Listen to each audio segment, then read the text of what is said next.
Human gave shelter to a lost alien girl in the rain, but her drawing of him changed everything. Hello everyone. Before we begin today's story, I have a small favor to ask. Please hit subscribe and turn on the notification bell so you never miss our channel's new videos. It's quick, free, and the best way to support us in bringing you more dramatic stories. Your support means the world to us. Where are you watching from? Drop your city or country in the comments below. Thank you very much. Now, let's return to our main character. The rain came down in cold, needling sheets that blurred the world into streaks of silver. Ethan Cole hunched over the handlebars of his old delivery bike as he pushed through the storm, water dripping off his jacket, headlights slicing through the darkness. His shift had ended an hour ago, but the weather had turned the ride home into a slow crawl. The streets of Ridgeview were nearly empty this late at night, just the hum of transformers and the distant rumble of thunder carrying through the wet air. As he rounded the bend near the abandoned hardware store, his headlight caught something small pressed into the narrow gap between two dumpsters. At first he thought it was a stray animal, tiny, shaking, drenched, but then a faint glimmer of turquoise shifted in the light. Ethan hit the brakes. The bike skidded slightly on the slick pavement before stopping. He turned his headlamp toward the shape. A girl. Small, thin, soaked through. Her skin reflected the light in a way he'd never seen. Soft turquoise with a faint shimmer like wet stone under moonlight. She hugged her knees tightly, her bare feet tucked under her, her hair plastered to her face by the rain. She flinched when the light hit her. Ethan raised both hands slowly, palms open, voice low so it didn't cut through the storm. Hey, it's okay. I'm not here to bother you. She didn't answer. Her eyes, golden, luminous, watched him the way a frightened deer might watch an oncoming truck. Ethan glanced around. There was no sign of anyone else. No parents. No vehicles. No footprints that hadn't already washed away. The rain wasn't letting up. If anything, it hammered harder, bouncing off the asphalt in tiny explosions of water. You'll freeze out here, he murmured, more to himself than to her. He shrugged off his jacket, careful, slow, letting her see every movement. The cold punched against his skin immediately. He stepped closer, stopping a good distance away, and set the jacket on the ground between them. You don't have to talk. Just take it, okay? It's warm. For a moment, she didn't react. Then her thin fingers reached out, hesitant, trembling, pulling the jacket toward her chest like a shield. The motion was so small, so careful, that Ethan's breath caught. There you go, he said softly. She tried to stand, but her legs buckled beneath her. Ethan moved on instinct, catching her before she hit the wet pavement. Her body was light, almost weightless, cold enough that he felt the chill through his shirt. She didn't pull away this time. She just shivered silently in his arms. All right, he whispered, adjusting his grip, shielding her from the rain with his own body. Let's get you somewhere dry. He carried her toward his bike, the storm swirling around them, the streetlights flickering overhead. And though she hadn't spoken a single word, Ethan couldn't shake the feeling that this moment, this quiet choice in the middle of a cold, empty street, would change everything. The storm eased only slightly by the time Ethan reached his small house at the edge of Ridgeview. The cedar porch creaked under his boots as he shifted the girl's weight. Her cold fingers curled loosely into the fabric of his shirt. The motion sensor light flicked on, casting a soft amber glow across her turquoise skin.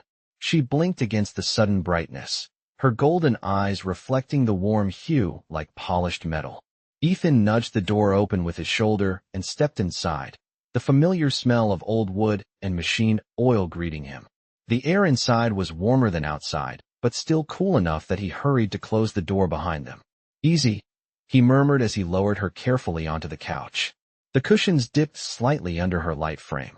She sat very still, hands gathered in her lap, watching him with quiet alertness.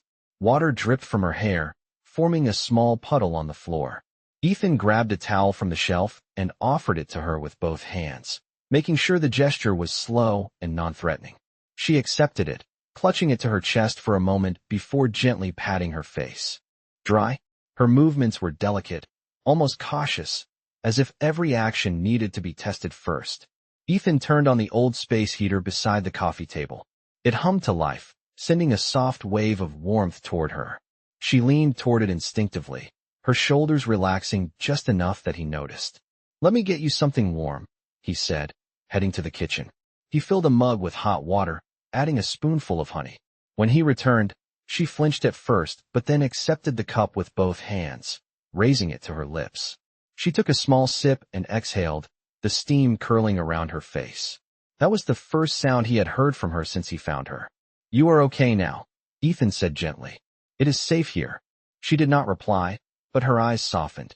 She glanced around his living room, taking in the scattered drone parts on the shelves, the framed photos of old hiking trips, and the worn throw blanket draped over the recliner. She seemed to study each object like she was trying to decode a different world.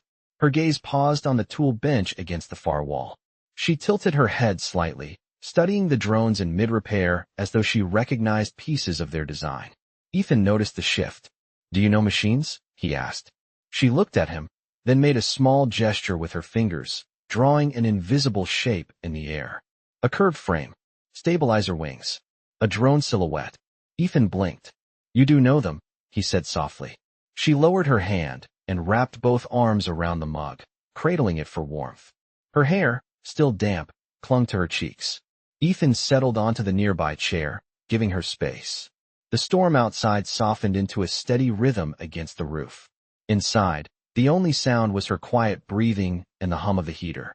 She finally looked at him directly, golden eyes steady now. Something in her expression had changed. She was not just cold or scared anymore. She was beginning to trust him, even if only a little.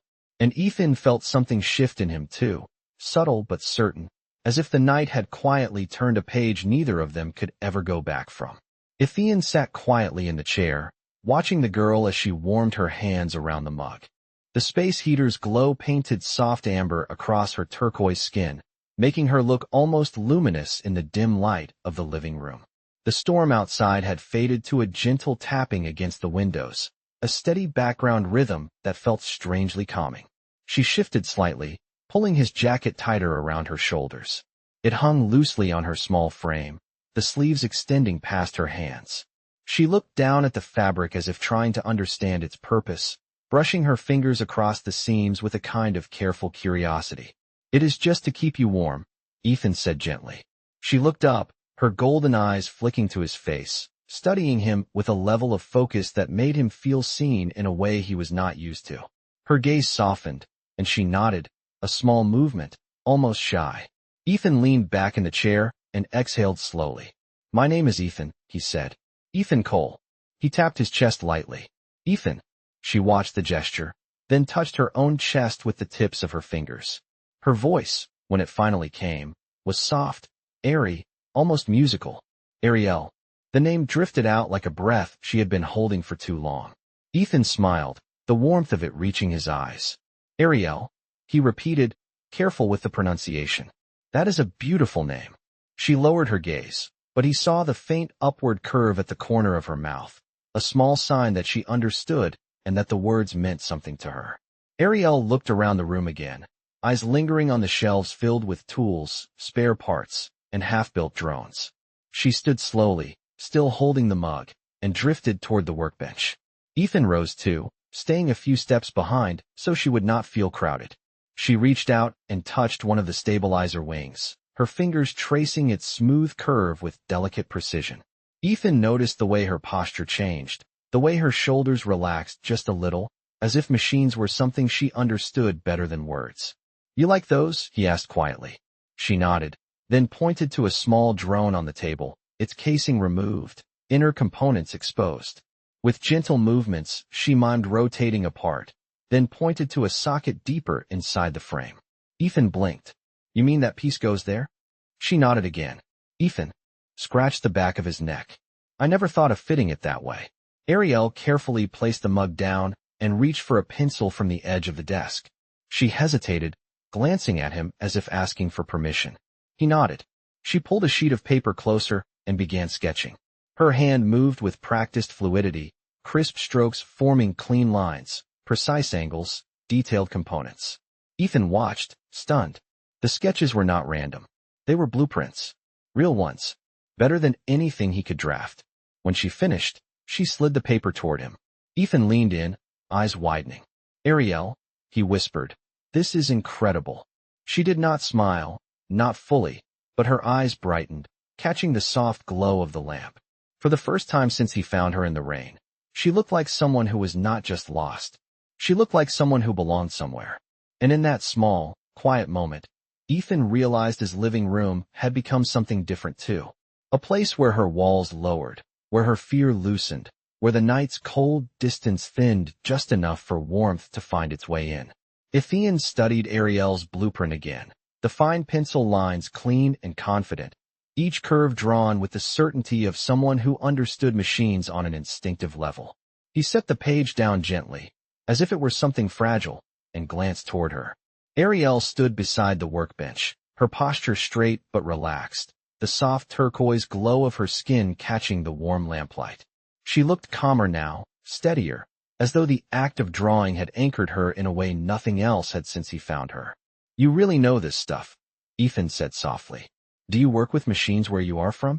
Ariel hesitated. Her fingers brushed lightly over the metal frame of a half-finished drone.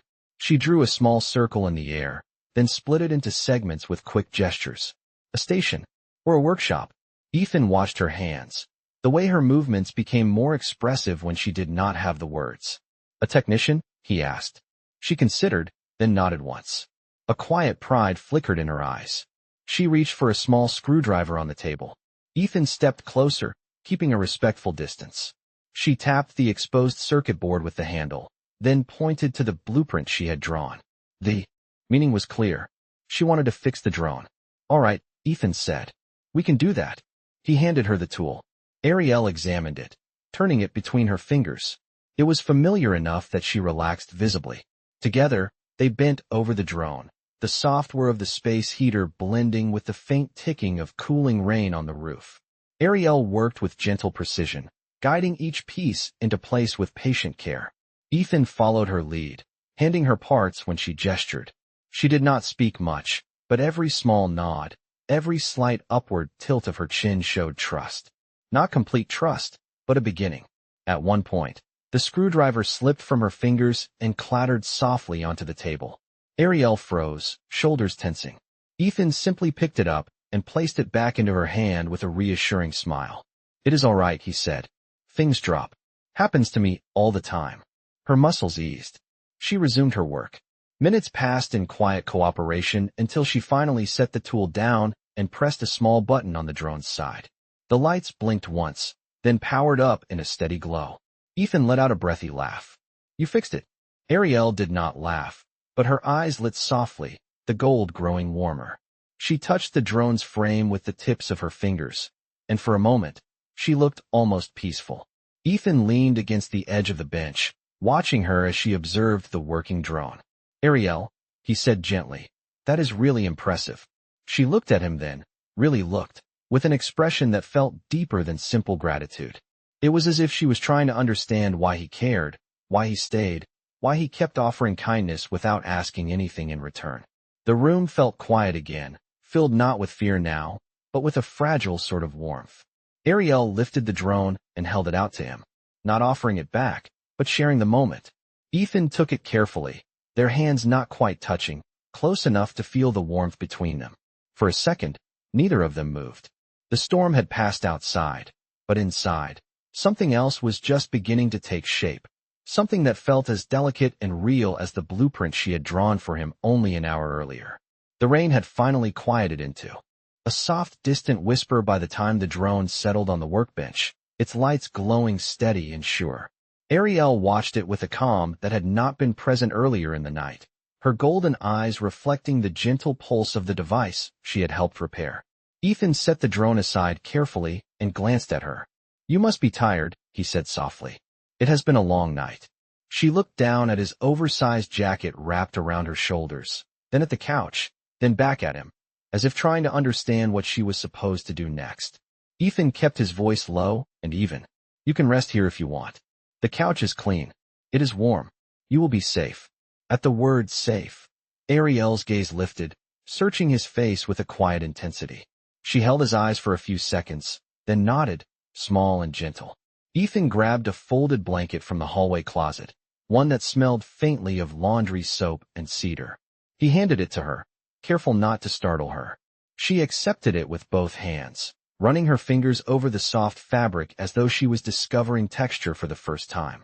She sat on the couch, tucking her legs beneath her in a small, careful motion. Ethan turned off the brighter lights, leaving only the warm lamp near the workbench. The house settled into a calm hush.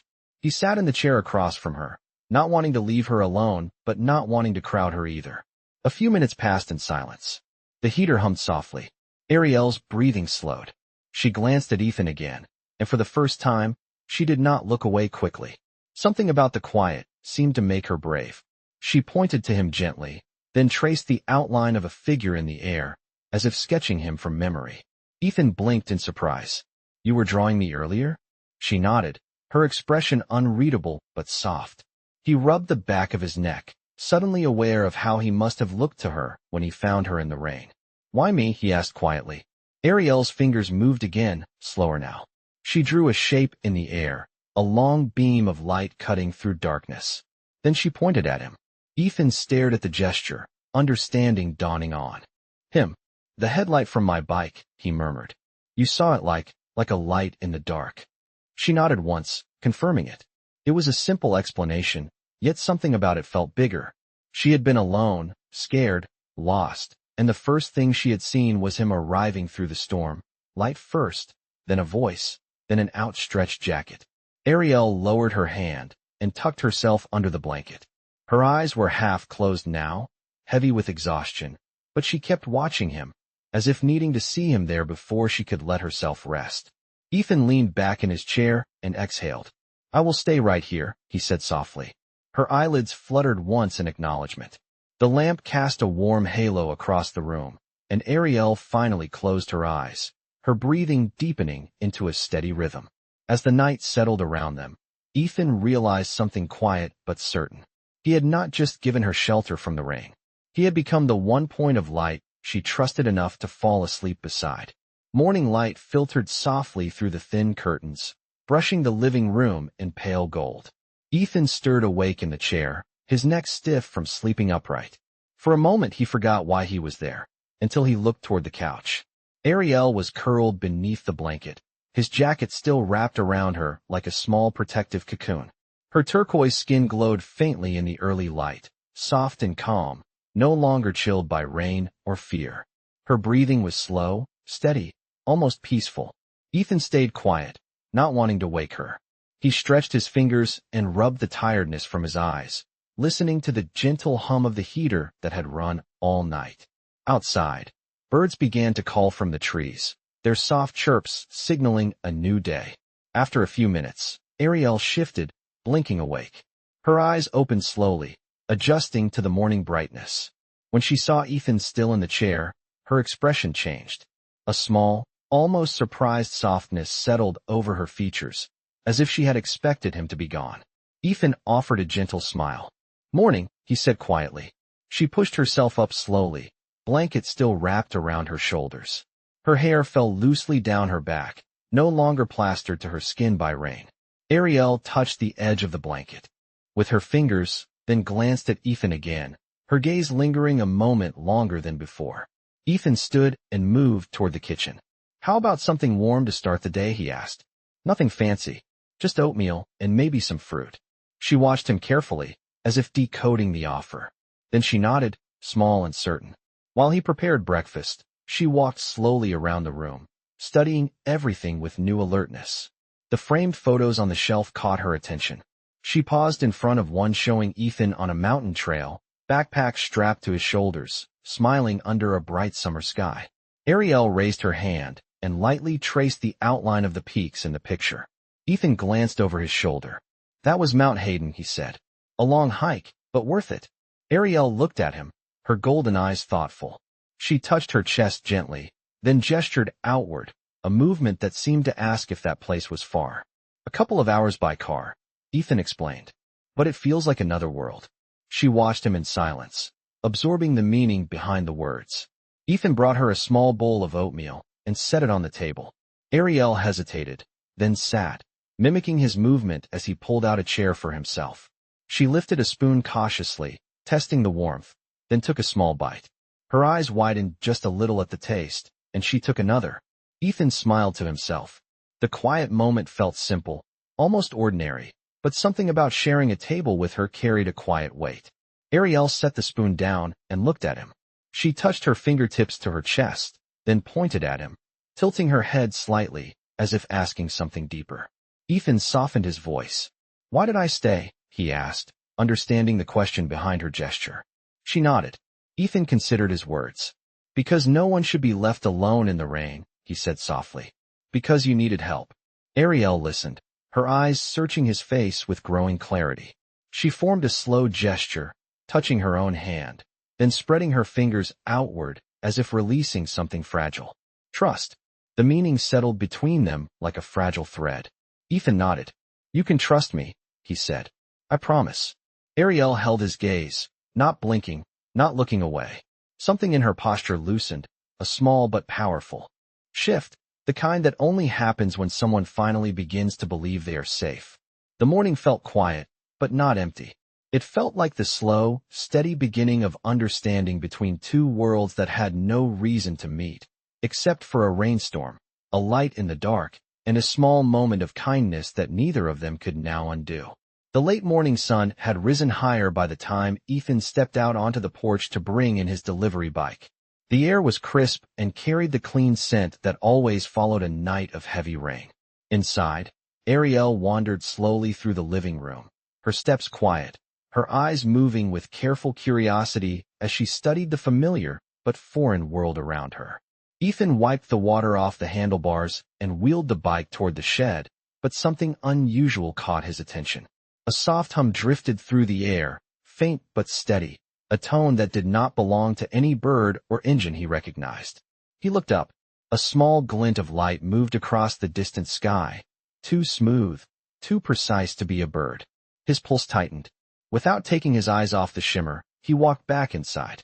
Ariel stood near the window, both hands pressed lightly against the glass. Her golden eyes were fixed on the sky, wide with recognition and a tremor of fear. Ethan approached slowly. "Ariel," he said quietly, "do you know what that is?" She did not answer. Instead, she drew a slow shape in the air, a curved oval, then tapped two fingers against her palm. A vessel. Searching. Her shoulders folded in, small and tense. She stepped back from the window as the distant hum deepened for a moment before fading again. Ethan glanced outside one more time, then closed the curtains gently. "It is all right," he said in a low, steady voice, hoping it would calm her. "You are safe here." But she shook her head. She touched her chest, then lifted her hand upward, motioning in a way that made Ethan understand. She did not just fear being found. She feared being taken back, and she feared what it meant for him. "They are looking for you," Ethan murmured. Ariel nodded once, her breath unsteady. She moved away from the window and toward the workbench, as if the sight of machines offered her a small anchor. Ethan followed her carefully. "Ariel," he continued gently, "why are they searching? Did something happen?" She looked at him, then lifted her hand slowly and traced a curved symbol in the air, something like a crest or mark. Then she touched her wrist, miming a clasp breaking. "Escape." Ethan felt the meaning settle in his chest. She had run, not from danger that harmed her, but from something that controlled her, something that kept her bound. She looked at him again, her eyes filled with an unspoken question. Was he afraid now that he knew? Ethan stepped closer and shook his head. "I am not letting anyone take you," he said softly. "Not if you do not want to go." Ariel stared at him, stunned, as if no one had ever said those words to her. Her throat moved with a quiet breath, and she reached out slowly, placing her palm over her heart, then extending her hand toward him. A silent thank you. But before Ethan could respond, the hum outside returned, louder this time, pulsing through the air like a low, distant beacon. Ariel flinched, her eyes darting toward the window. Ethan gently touched her shoulder. "It is all right," he whispered. "Stay close to me." She took a step toward him, her posture tight, her hands clenched around the edges of his jacket still draped over her. The hum faded again, leaving behind a tense stillness. In that quiet, Ethan realized this was no longer just about shelter or kindness. Something was coming closer, and whatever it was, Ariel feared it enough that she trembled despite the warmth of the room. He stood between her and the window, steady as a wall, and she remained close, her golden eyes fixed on him with a fragile, desperate trust. And Ethan understood without needing words. The night he found her had changed everything. But this moment would test everything that had changed. The hum outside faded into a thin echo, but the air inside the house stayed tight, as if the walls themselves sensed the tension settling over the room. Ariel stood close to Ethan, her breathing shallow, her fingers curled around the fabric of his jacket as though it anchored her to something solid. Ethan moved slowly to the window and lifted the curtain just enough to peek outside. The sky was clear now, blue and open, but there was no sign of the shimmering object he had seen earlier. No lights, no shapes, no hum, just a quiet that felt too intentional to be natural. He let the curtain fall back into place. "They know you are here," he said softly, turning toward her. Ariel lowered her gaze, her shoulders tightening. She reached for the blueprint she had drawn earlier and held it against her chest, the edges trembling slightly in her hands. It was not fear for herself. Ethan could see that clearly. It was fear for him. "Hey," he murmured, stepping closer. "Nothing is going to happen. I told you I am here." She looked up, her golden eyes filled with a deep, quiet ache, a kind of sorrow far older than their single night together. Slowly, she lifted her hands and traced a shape in the air. A ring, a crest. Then she brought her hands together in a crossing motion, breaking the shape apart. Ethan inhaled. "That symbol. It is your people's mark, right? Something you were part of." She nodded. Then she placed her hand over her wrist again, tapping it lightly, and mimed breaking something unseen. Ethan understood. "You were supposed to wear something. Something that kept you." He hesitated, trying to find the right word. "Tracked." Ariel nodded once, slowly, her throat moving with a tight swallow. "You broke it," Ethan said quietly. "That is why they are looking." She lowered her eyes, her breath unsteady. But then she hesitated, placing the blueprint on the table and reaching into her borrowed jacket. From the inner pocket, she pulled a small folded paper. Ethan blinked. "Ariel, what is that?" She did not answer. She unfolded it carefully, smoothing the paper with her hands. A drawing. Another one. Ethan leaned in. It was him again, but different this time. Not from the night before. Not from the storm. This sketch captured him standing in his living room, facing the window with the curtain drawn, his posture firm, steady, protective. And beside him, drawn slightly behind him, was her. Smaller, tucked close, her silhouette almost merging with the outline of his arm, as if she was being shielded from something outside the frame. Ariel reached out and touched the sketched version of him with her fingertips, then touched the real Ethan's arm, her gesture slow and full of meaning. Ethan's breath caught. "You drew this before the hum," he said, voice low. She nodded. She had known the moment would come, had known her past would reach for her again. But the drawing was not about the threat. It was about what she saw when she looked at him. Not fear, not danger, shelter. Ethan swallowed hard, his voice steady. "Ariel, you do not have to face them alone." She stepped closer, her golden eyes searching his face with a trembling question. Would he really stand with her, even now? Ethan nodded. "I stay," he whispered. Ariel's lips parted in a small breath, a sound of fragile relief. She did not smile, but she leaned her forehead gently against his shoulder, just for a brief moment, the lightest touch of trust she had shown yet. And outside the house, the faint hum returned again, circling somewhere high in the sky, closer than before. The hum grew stronger, threading through the air like a low shimmering pulse that made the window panes tremble ever so slightly. Ariel lifted her head from Ethan's shoulder, her golden eyes reflecting the faint movement in the sky beyond the curtains. She stepped back only enough to look at him, her expression a mixture of fear and an unspoken apology, as if she believed bringing danger to his quiet home was her fault. Ethan shook his head gently. "You are not a burden," he said, voice calm, steady. "You are someone who needed help."